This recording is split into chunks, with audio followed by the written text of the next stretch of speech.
press the bell icon on the YouTube app and never miss another update. हात हल्लाइदिन अनुरोध गर्दछु र तल बस्ने साथीहरूले ताली बजाएर यी साथीहरूलाई धन्यवाद दिन अनुरोध गर्दछु। यता बस्नेले तपाईहरुलाई अभिवादन गर्नुहुन्छ र सबै साथीहरू ताली बजेको छैन।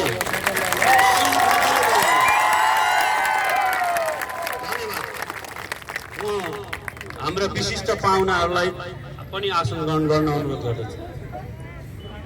यति हो आजको कार्यक्रम। जनकजीले वार्ताका कुराहरू अभियानका कुराहरू भनिहाल्नुभयो।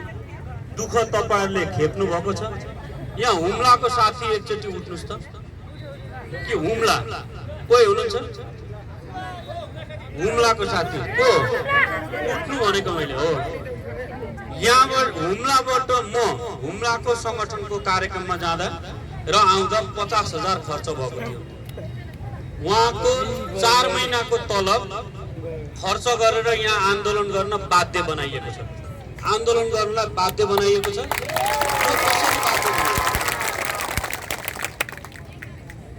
यो खालको नियतिबाट अहिले पनि हाम्रो शासकीय प्रणालीलाई रूपान्तरण गर्न सकिएको छैन।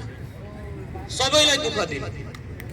अहिले हेर्नुस् यस्तै क्रियाकलापले सरकार चौतर्फी आलोचना खेपिराखिरहेछ। धेरै नराम्रा घटनाहरू पनि हामीले सुनेका छौँ। म तपाईहरुलाई निवेदन गर्न चाहन्छु, नेपाल राज्य जोगाउने निजामती कर्मचारी हो, राष्ट्र सेवकले हो। यो शासकहरूले बुझ्नुपर्छ भन्ने म यहाँ तपाईहरुलाई राख्न चाहन्छु।